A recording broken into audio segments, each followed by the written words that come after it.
Flames tear across the sky as I pull you into the final moments of Concorde, the jet that promised speed, luxury, and prestige. You crave the thrill of supersonic flight, but what waits is silence after chaos. On July 25th, 2000, the Air France Flight 4590, a charter flight bound for New York City's John F. Kennedy Airport, is scheduled to carry mostly German tourists heading to board a cruise ship. The aircraft is the Concorde, tail number FBTSC, with 100 passengers and 9 crew members on board. It is a bright summer afternoon at Paris Charles de Gaulle Airport, a place where departures are usually routine, but today it will be remembered for catastrophe.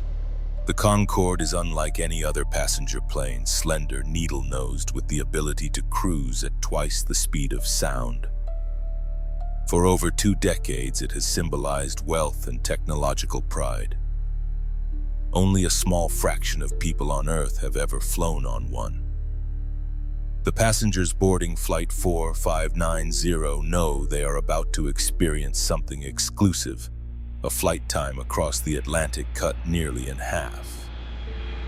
Captain Christian Marty, an experienced aviator with over 13,000 flight hours, leads the cockpit. With him are First Officer Jean Marceau and Flight Engineer Gilles Jardinot. Their professionalism, honed by years in aviation, sets a calm tone on the flight deck. In the cabin, flight attendants smile as they welcome passengers, including 65 German tourists traveling with Peter Dielman Cruises. Conversations are light, some passengers remarking on the unique triangular windows and the thrill of breaking the sound barrier. But as luggage is stowed and engines power up for takeoff, hidden risks lie dormant beneath the polished surface of this technological marvel. No one yet knows that on the runway itself, a small piece of metal from another aircraft has fallen, waiting like a trigger. In minutes, it will ignite a chain of events no one on board can escape. The Concorde taxis toward runway 26R, its 4 Rolls-Royce/Snecma Olympus 593 turbojet engines humming with a deep, commanding growl. Inside the cockpit, Captain Marty advances the throttles, unleashing a roar that vibrates through the fuselage. Passengers feel the push against their seats as the sleek jet begins its acceleration, nose slightly dipped for maximum thrust. To them, it feels powerful, unshakable, but hidden in plain sight, danger waits. A Continental Airlines DC-10 had taken off just minutes earlier, unknowingly shedding a titanium strip onto the runway. As Flight 4590 races forward at nearly 200 kilometers per hour, the front left tire of the Concorde's number 2 wheel strikes the metal. The sound is violent. A thunderous bang reverberates through the airframe. The tire explodes into shrapnel. In an instant, rubber debris pierces the underside of the wing. One jagged chunk slams into fuel tank 5, located beneath the left wing. Superheated fuel sprays out under tremendous pressure. Flames ignite almost immediately, triggered by the searing exhaust of the Olympus engines. A bright orange tongue of fire erupts, trailing from the wing as the Concorde continues its takeoff roll. The cockpit is filled with warnings. Engine number 2 surges, instruments spike, and alarms scream in unison. Captain Marty's instincts sharpen. He knows aborting now at such high speed is impossible. They are already beyond V1, the point of no return. The Concorde must lift off even while on fire. On the ground, air traffic controllers watch in disbelief. A streak of flame follows the plane, thick black smoke rolling across the sky as the jet struggles upward. Witnesses on the ground, including hotel workers in Gonesse, gaze upward in horror at the burning streak clawing its way off the runway. To them, it's as if a comet has been launched, but one doomed to fall back to Earth far too soon. Inside the cabin, passengers feel the jolt of the tire burst, but have no clear view of the fire raging outside. A faint vibration runs through the floor.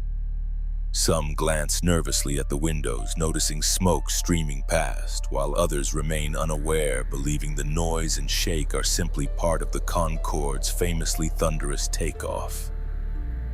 Excitement quickly dulls into confusion. In the cockpit, the crew confronts chaos. Warning lights flash, alarms shriek, and the voices of seasoned professionals cut through the din. "Engine 2 fire!" The flight engineer calls out, his tone taut but controlled. Captain Marty grips the controls. "Shut it down. Engine 1's losing power too." First Officer Marco transmits to the tower. "Le Bourget, returning immediately." His voice is urgent but clipped, betraying the rising tension. Air traffic control responds. "Concorde 4590, you have flames behind you." The words hang heavy. There is no doubt. The fire is visible to everyone on the ground. The flight attendants move quickly through the cabin. Training takes over. Faces calm but eyes wide. They reassure passengers even as fear tightens around them. The Germans headed for their dream cruise whisper among themselves. Some clutch their armrests. Others look toward the rear windows where dark smoke curls ominously. Captain Marty attempts to stabilize the climb. The Concorde struggles to gain altitude, its left wing ablaze, engines surging unpredictably. Speed decays faster than expected. The crew attempts procedures drilled into them countless times, but the aircraft is heavy with fuel, barely airborne and bleeding power. The fire continues to eat into the wing. Over the radio, strained exchanges continue. "Engine shutdown completed, still losing thrust. You're trailing flames. Severe fire." Those final words echo not just in the cockpit, but across every ear tuned to the frequency. They are words that offer no solution, only a grim confirmation that the situation is spiraling beyond control. The Concorde claws upward with desperate effort, engines roaring unevenly, its nose lifting against a tide of resistance. The fire beneath the left wing grows hotter, spreading with each passing second. Fuel gushes from the ruptured tank, feeding the inferno. To onlookers, the jet appears wounded, struggling to escape an invisible grip pulling it back to Earth. In the cockpit, Captain Marty fights to maintain altitude. "We're losing speed. 2 engines out." The engineer warns, his voice cracking. The Concorde was designed to fly on 3, even 2, but now flames threaten structural integrity. The control column shudders in Marty's hands. He pushes, pulls, adjusting trim, but the aircraft responds sluggishly. Outside, residents of Gonesse stare upward in horror. They see the supersonic jet trailing fire across the sky like a torch. Some run for cover, others freeze, watching history unravel in real time. Air traffic control calls again. "You have strong flames behind you." But the crew knows. The smell of smoke reaches the flight deck. Gauges fall toward 0. Seconds later, engine number 1 fails completely. The asymmetric thrust causes the plane to roll left, nose dipping. Captain Marty counters with full right rudder and stick, but the damage is overwhelming. The jet, heavy with fuel, never climbed higher than 200 feet. It begins to bank, nose yawing toward the ground. The last recorded moments are a blur of chaos. Passengers cry out as the cabin tilts violently. Flight attendants brace themselves, strapping in. In the cockpit, Marty's final words. "Too late. No power." The Concorde descends, not with the graceful arc it was famed for, but with the weight of inevitability. At 4:34 p.m., less than 2 minutes after takeoff, Air France Flight 4590 slams into Hotelissimo Les Relais Bleus in Gonesse. The impact detonates fuel tanks, sending a wall of fire skyward. 113 lives, every soul on board and 4 on the ground, are extinguished in an instant. Smoke lingers over Gonesse like a dark veil. Firefighters rush to the scene, but the inferno leaves nothing to save. The crash site is a twisted ruin of metal and charred concrete, flames consuming what moments earlier had been the pride of French aviation. For families waiting in New York, news filters slowly, each report sharpening into the unbearable truth. No survivors. The investigation begins almost immediately. French authorities comb the runway at Charles de Gaulle and find the culprit, a titanium wear strip from a Continental DC-10 that had departed minutes earlier. The strip, far harder than aluminum, sliced into the Concorde's tire, launching debris into the wing and rupturing the fuel tank. What seems like an unlucky accident reveals deeper concerns about Concorde's vulnerability. Investigators confirm the aircraft had no Kevlar lining to protect its fuel tanks from such impacts, and that its tires, while strong, could not withstand the violent strike.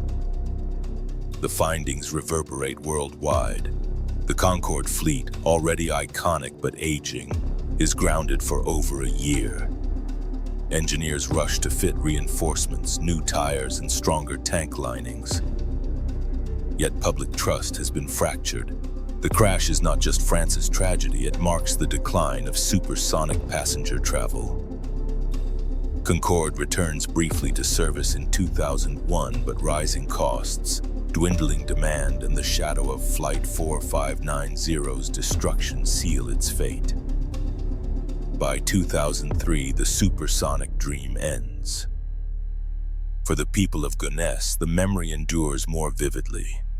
A memorial stands near the site, etched with the names of all 113 victims. Flowers and plaques honor the German tourists who never boarded their cruise, the crew who fought until the last second, and the civilians who perished in the hotel. The Concorde, once a shining arrow of speed, became instead a sobering reminder. In aviation, even marvels of engineering can be undone by a shard of metal on the ground. Progress always carries risk, and sometimes a single overlooked detail can write the end of an era. 20 years later, the echo of Flight 4590 still whispers, a story of ambition and fragility, of dreams cut short in fire. And if what you just saw shocked you, then you have to watch this other video where we'll uncover the truth behind the Tenerife nightmare. Click here now. See you there.